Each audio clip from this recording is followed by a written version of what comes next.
A Câmara de Pontal vai investigar a suspeita de irregularidades na concessão e no pagamento de férias para os servidores públicos municipais. Prefeitura, funcionários e sindicato teriam descumprido regras de forma proposital. Isso para que o valor do benefício fosse pago em dobro. Por unanimidade, a Câmara de Pontal decidiu abrir uma comissão processante para apurar um suposto esquema de fraudes na concessão de férias para os servidores da Prefeitura. A investigação surgiu após a Justiça do Trabalho detectar falhas na remuneração do descanso em uma ação trabalhista. A maioria dos 1.100 funcionários públicos teria recebido o abono em dobro.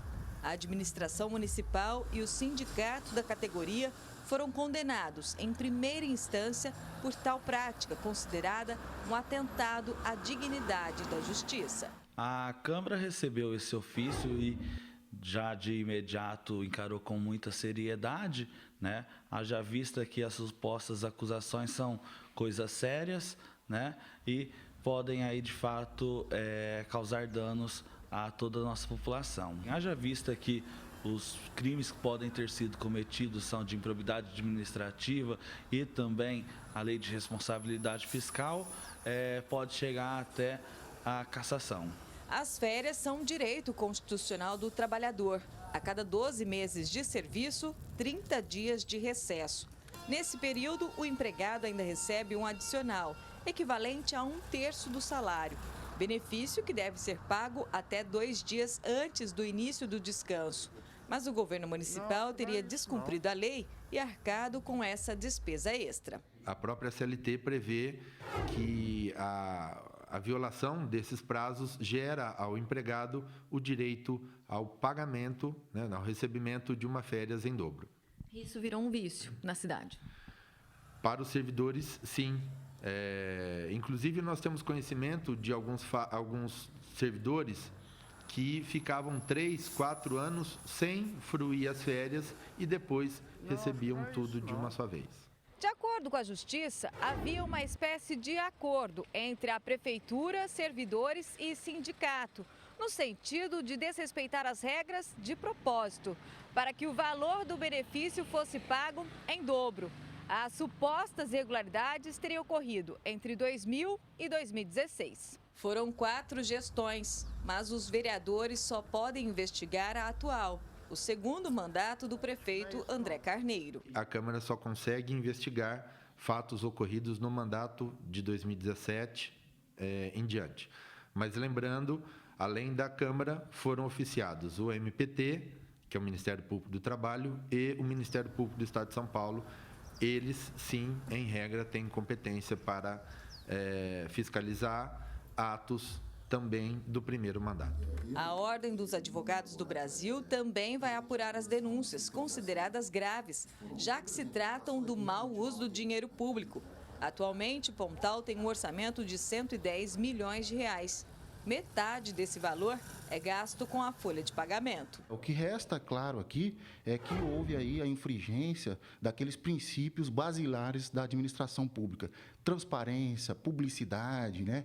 Legalidade, né?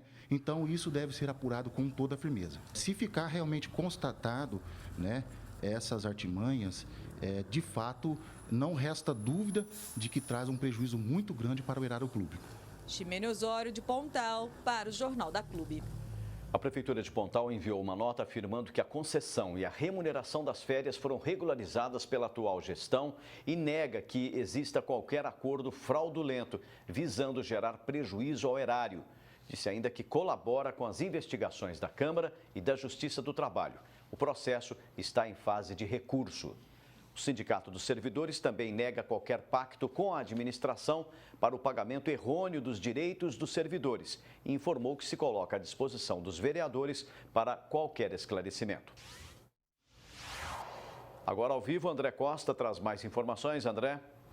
Pois é, Pulse, para a Justiça do Trabalho, não restam dúvidas de que a Prefeitura agiu de má fé e em prejuízo ao erário público. Aqui ao meu lado está Ricardo Miguel Sobral, advogado, especialista nessa área. Doutor, qual punição então poderá ser dada aos prefeitos caso sejam confirmadas essas irregularidades? Boa tarde para você. Boa tarde a todos. A decisão é de primeira instância, mas caso confirmados os fatos, ensejará nas punições da Lei de Improbidade Administrativa, que vai desde ressarcimento ao erário, multa sobre o valor do próprio salário, perda dos direitos políticos e até prisão daqueles que tenham um envolvimento comprovado nesse ato.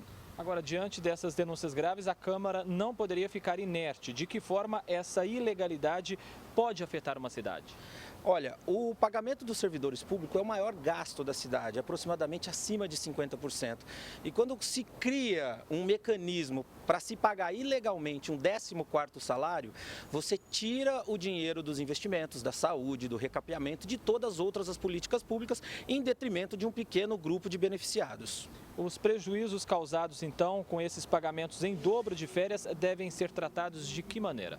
Devem ser tratados junto à Justiça Comum, dentro da Lei de Improbidade Administrativa, mas devem ser tratados também pela atual administração com a abertura de um processo administrativo para investigar quais os servidores tinham ciência e agiram em conjunto nesse ato, podendo, inclusive, demiti-los a bem do serviço público. Agora, apesar da comissão não poder investigar outras administrações, qual poder esse grupo tem para cobrar uma posição da atual administração? A função do Legislativo é fiscalizar o Poder Executivo e a do Poder Executivo é de implementar esse processo administrativo, garantido contraditório e ampla defesa, para averiguar todos os envolvidos e punir aquele que se envolveu no ato e se beneficiou dele. Na reportagem da Ximene Osório, nós vimos que a OAB vai apurar essa suposta irregularidade. Qual, então, a importância também da sociedade organizada cobrar isso até para combater essas fraudes, doutor? A OAB tem uma dupla função. Primeiro, verificar se algum advogado teve participação nisso e imprimir a ele uma eventual punição em razão do exercício da profissão. Segundo, a OAB tem uma função social, de ajudar as demais instituições e os poderes na melhor regulamentação e fiscalização do erário, contribuindo naquilo que for possível. Tá certo, doutor. Muito obrigado pela sua participação aqui no Jornal da Clube. Daqui a pouco eu volto, Pulse, aí com as últimas informações. É com você. Ok, André.